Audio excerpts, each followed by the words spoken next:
Life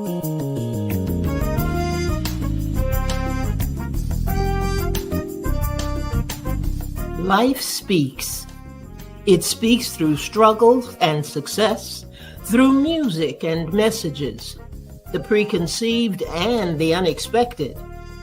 Whether you are in the depths of the valley or in the midst of your mountaintop experience, everyone needs to be encouraged from time to time. You've tuned in to ALH Broadcasting, and this is Andrea L. Hines, your host for When Life Speaks. I'm glad you accepted the invitation to connect with us as we share stories of strength, testimonies of triumph, observations, and information meant to touch the heart and uplift the soul. There's something in this broadcast just for you, and if it's a blessing to your life, it just may be for someone else as well. So tag, share, invite someone, then turn down the volume of life and get ready to receive, so that when life speaks, you speak life.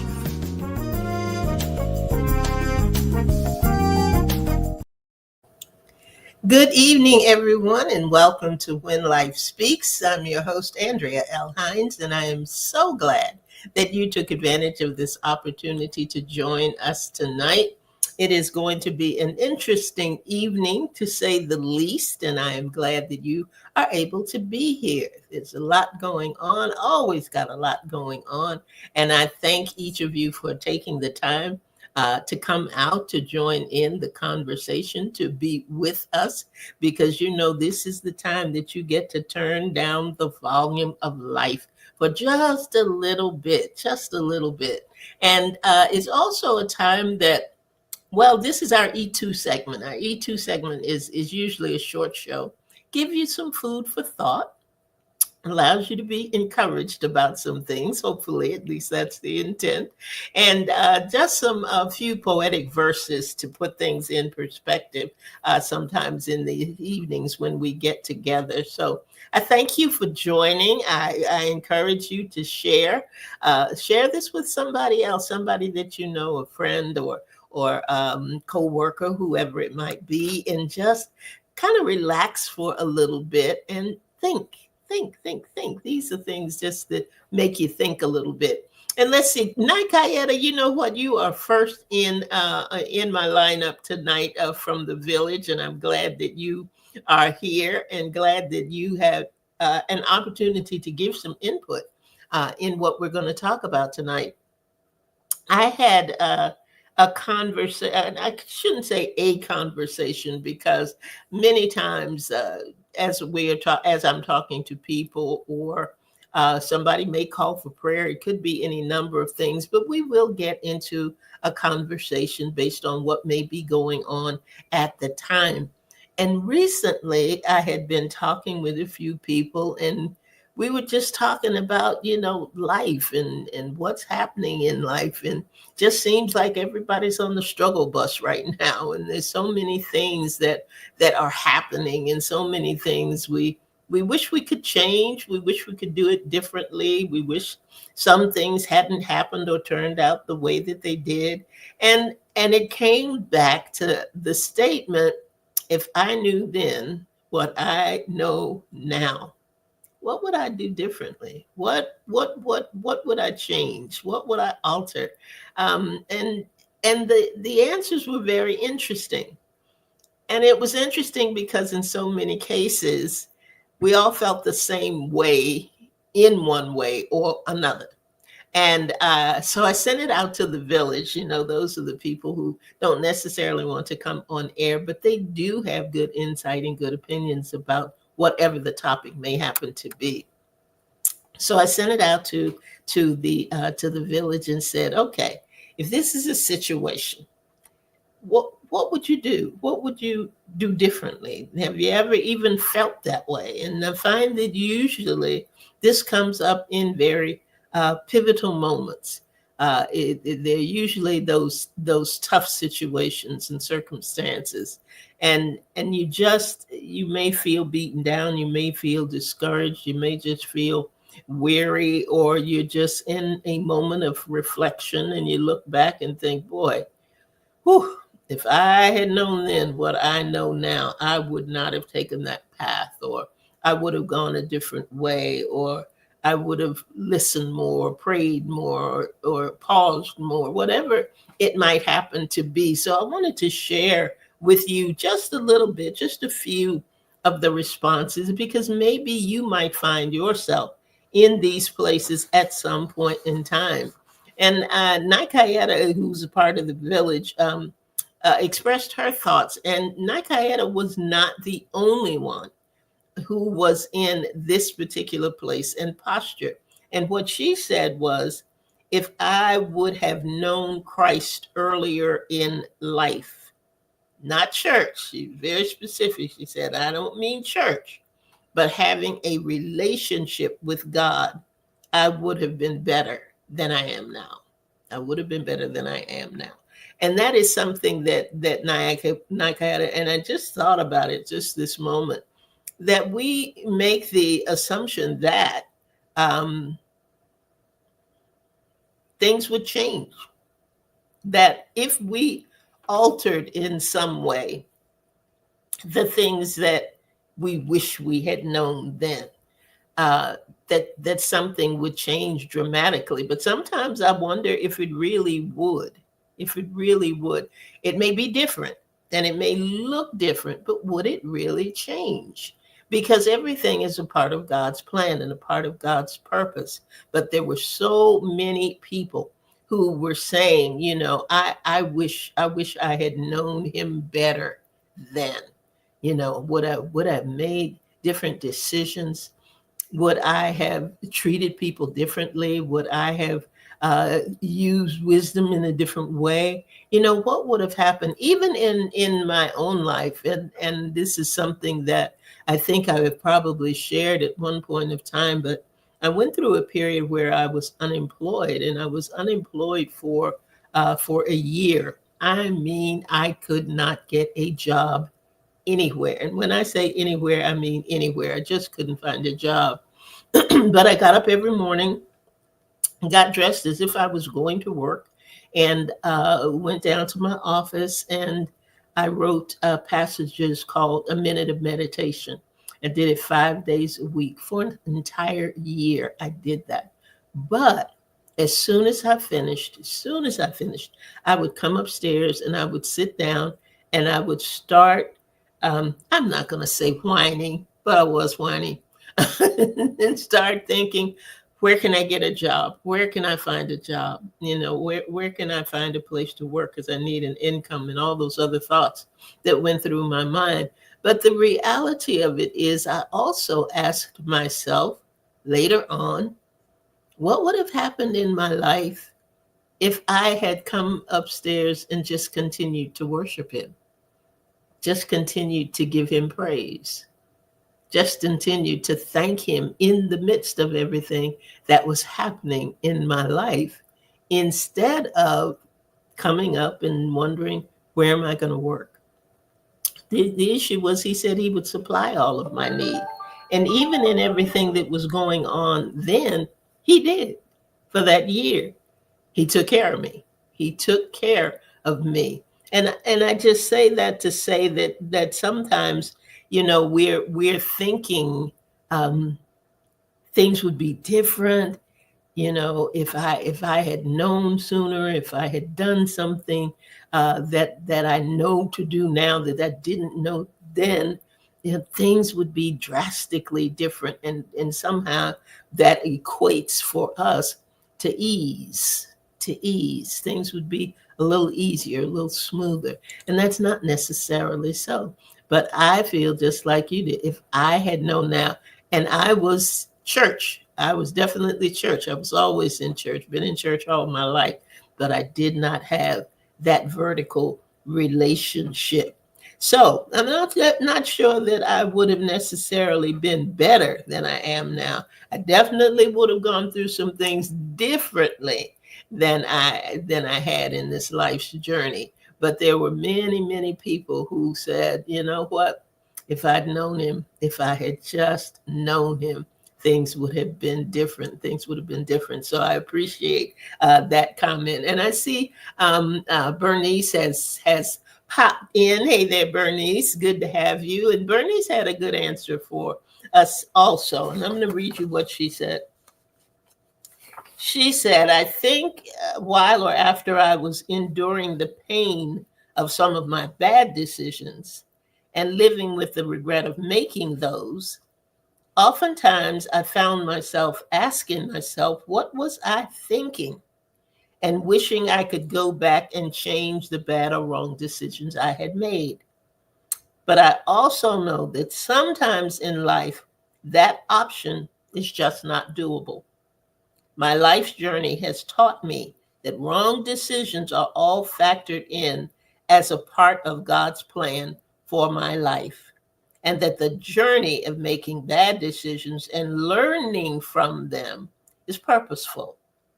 If I knew then what I know now, I definitely would have sought God first for the answer before making any decisions, so I could have chosen the best decision for my life and for the situation. Absolutely. Absolutely, Bernice. And Bernice, some of your words are actually in the verse that he gave me for this evening. So I know that it is a touch from him. When we begin to think of things that way, we to be transformed by the renewing of your mind. That comes to my mind right now. Our perspective of things changes. Our perspective of things changes. And where we were then may have caused us to make a particular decision. But the difference of it and the transformative power of it is we didn't stay that way. The things that were important to me then aren't necessarily important to me now. The things that were driving my life then are not the things that are driving my life now. So when I hear that statement and somebody makes that statement, yeah, it would have been different, but gosh, I was so different then that whatever choices and decisions that I made, boy, I tell you, I couldn't even go back and begin to reassess or readjust some of the things that happened in my life. Good answer, and good food for thought, Bernice. Thank you so much for that. Trelyn, our friend Trelyn, our author and filmmaker, said, I would have paid more attention to being in the moment. I would not have been so focused on what's next. And we can get caught up in that. What's next? What's next? We don't enjoy now because we're concerned with what's next. The word says, give no thought to tomorrow, because tomorrow has troubles of its own. But we want to be prepared for the next, especially if the now isn't looking like we thought it would. But we are in that space sometimes where we want to be so on point. We don't want to stumble. We don't want to mess it up. We want to make sure that we're doing exactly what we're supposed to do, that where we're supposed to be. And sometimes in all that, we miss being present when we are present. Our thoughts are somewhere else. We're focused on something else. We're not enjoying what we could enjoy. You know, when they make the statement to stop and smell the roses, we get busyitis. We're so busy doing one thing or another. We're so busy responding to one thing or another. We're so busy crafting one thing or another that we're not enjoying the now of it all. We're not enjoying where we are at that particular time. Being in the moment is so important. It's so important because there are things that God has for us in the moment. There are things that he wants to show us in the moment. There are connections that he wants us to make in the moment. And we don't want to miss any of that any of that. But we hear it so much, I'm going into my next. This is I'm not going to stay here. God's got plans for me over there, and all of that may be true.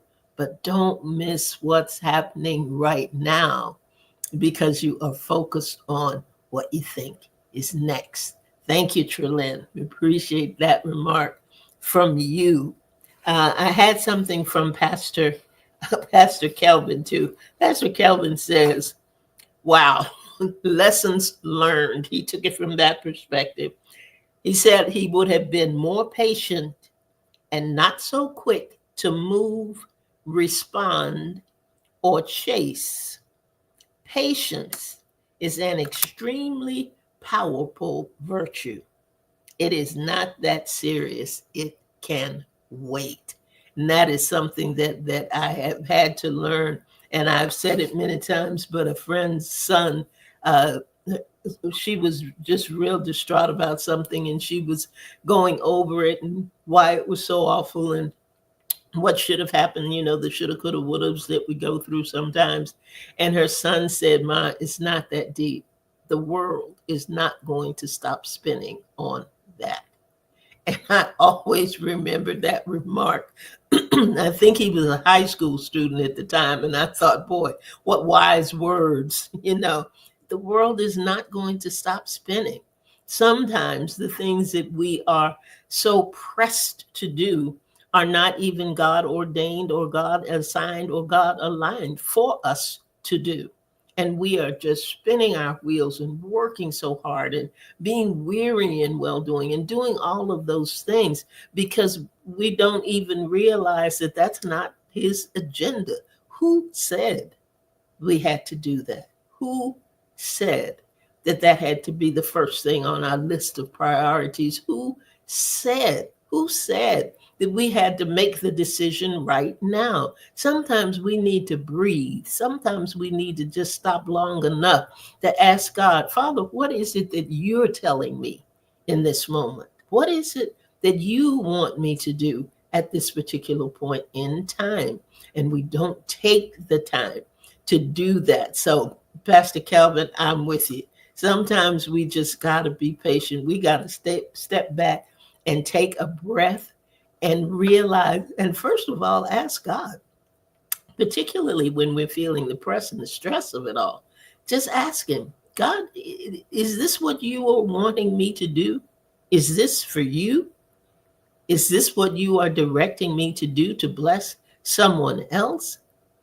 Am I really in the place I'm supposed to be in, doing your will, your way?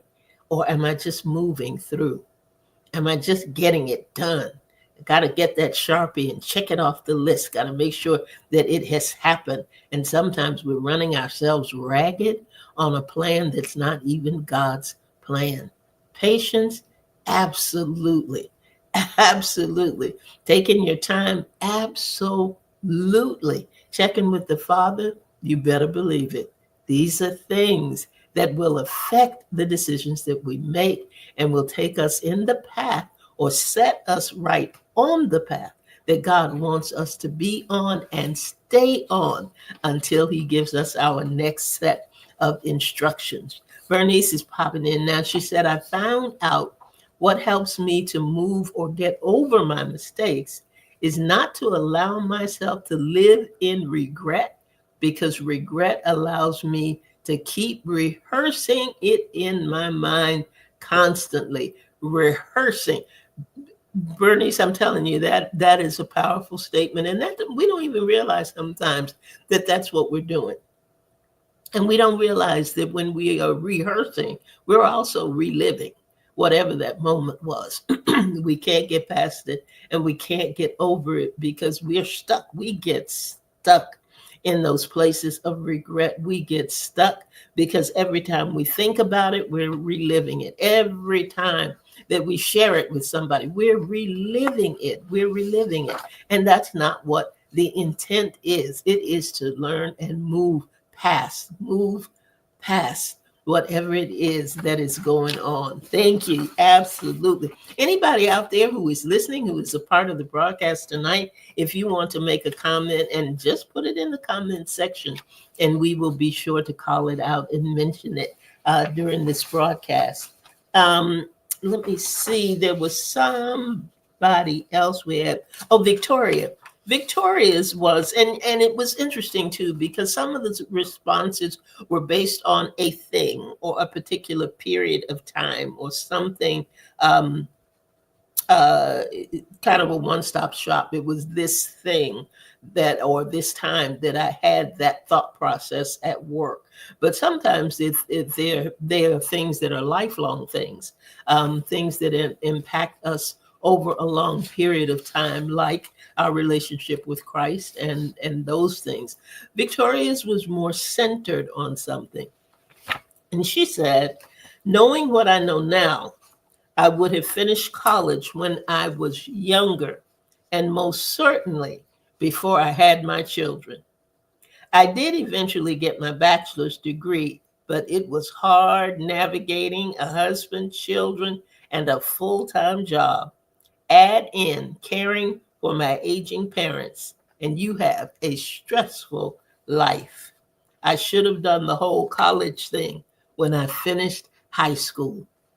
Many of us feel that way. Many of us, life happened and we didn't go back. We didn't have, things just didn't flow the way that we needed them to, so that we could do that. But let me tell you something, Victoria. I applaud you for going back. I applaud you for going on and for getting your degree, and for doing that not just for you, but for those that you are connected to. I think it's an admirable thing when you have a dream and desire, which is something that God has put in you to do or to have, and you don't let time or family or any of the other stressors in life, or any stressors in life, stop the progress and the plans that God has for you. So I am glad, so glad to know that you went back, and that you got your degree. Would it have been easier when you were a little younger? Probably. Would it have made a difference? Probably. But you know what? In this exercise and in talking to people and with people about this issue of if I had known then, I realized for me, I could take any area of my life and I would have something that I would have changed. Something, most of the time, something that I would have done differently. Um, uh, Children, I would have been, as Trelyn said, I would have been more in the moment in raising my daughter, as opposed to being so concerned that that she had everything that she needed, that I worked 50, 60 hours a week, tried to be at everything, the plays and things that she was involved in. But was I really there? Was my mind somewhere else in the overall scheme of things? Marriage, the same thing. Would I have done some things differently if I had known then what I know now? Absolutely, I would have. Financial things. Boy, if I had known then what I know now, would have done some much different financial planning, would have done some different savings plans, just all kinds of things. But I didn't, because I didn't know, I didn't have that expertise in education to do that. Many things, everything. We look at any point in our life, because usually these questions will come up and we'll wonder about them at pivotal points in our life. There are usually those times when things aren't looking like I thought they would, or the struggle is, as they say, the struggle is real, and all those kinds of things. And God gave me a piece, because usually with an E2, I always have a poetic verse, and He gave me something about all of this, and I want you to really, really listen. Just really listen. Um, and then I have one more. I had one more an input from one other person. She's called the uh, Life Solutionist. I think she's founder of Solutions for Life Institute. She is a coach. She is a pastor. She's a chaplain. She's got many titles. And she said something that was, I think, really where we all end up when we have this question come about. But let me read what he gave me. And it says, have you ever been in a situation and thought, I wish I had known that before, and felt that if you had, you may not have missed an open door? Only to be grateful when later the same situation crossed your mind and you realized that closed door was just what you needed at the time. Or maybe you've told yourself in a pinch, if someone had shown me how, maybe I wouldn't find myself in the mess I'm in right now. In retrospect, sometimes we think, if I had only known, I would have been flowing in God's rhythm and functioning in my zone. I wouldn't have missed the opportunity. I wouldn't have missed the mark and felt I'd taken 3 steps back and now I'm stumbling in the dark. No matter what is happening, though you may not understand, it's something God allowed for the fulfillment of His plan. You don't have to worry, and you need not be concerned. Just know there is a purpose and a lesson to be learned. Sometimes you can pick up where you left off and get yourself on track. With other things, there's just no way for you to ever go back. Besides that, not God's intention. Besides, that's not God's intention. There's a very specific way He handles you and what He wants you to do, and the plan may vary every day. We don't always get it right, and you may stumble on imperfection, but God already factored that in. That's why you've been given new direction. Mm, mm, mm. We usually don't make the comparison when we're on the mountaintop. Instead, it's in those moments when we've actually had to stop and reconsider if we're really doing the things we truly should, because nothing looks even remotely the way you thought it would. It's all right that you don't know.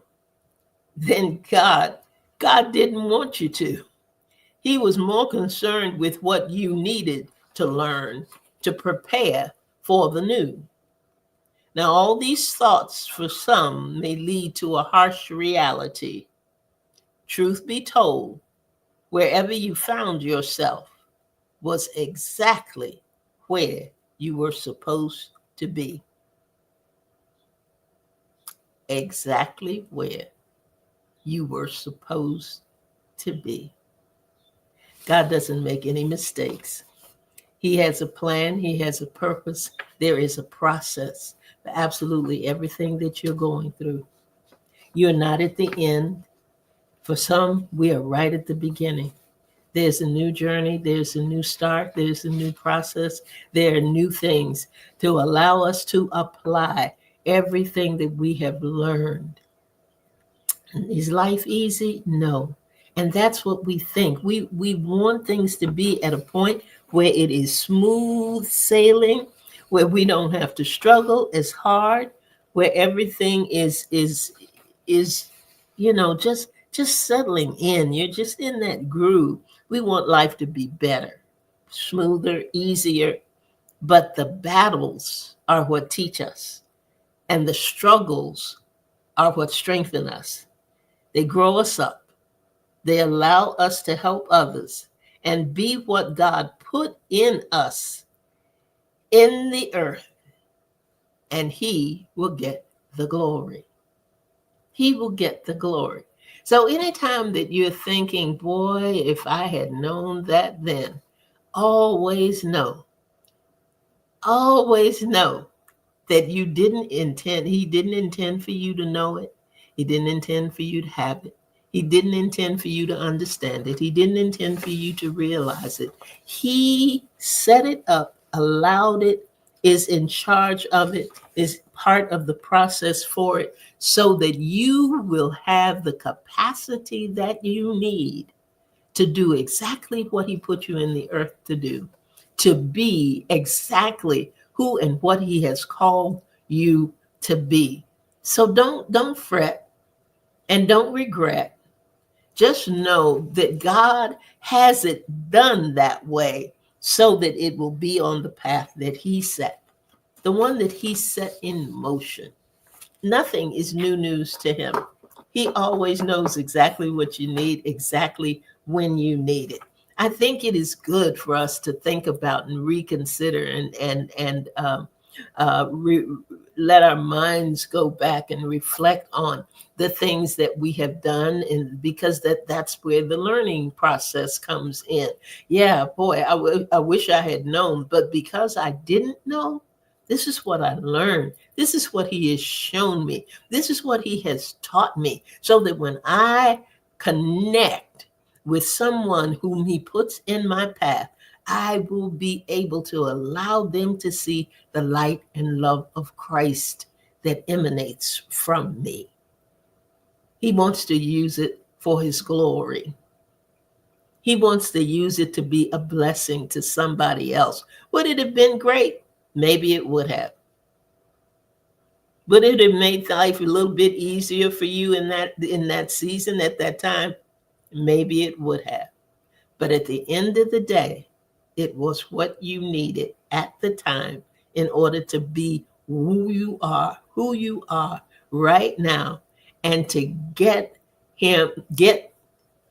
allow him to get the glory from your life. That's what I wanted to say. Allow him to get the glory from your life. So I tell you what, that's all I have for you. You know, these are short shows. I thank everybody from the village for participating in this, for giving us your comments, and I hope that it does give you some food to thought. You know, because sometimes we can get in a cycle of thinking, boy, things would be so different. You know, if I had known. And the fact of the matter is, they may and they may not, because everything God has a purpose for. Everything is a part of what he has planned for your life. So instead of wondering and worrying and beating yourself up and doing all of those things, let's just sit back and say, you know what? God, you had a plan. You know, show me, and I will be everything that you called me to be.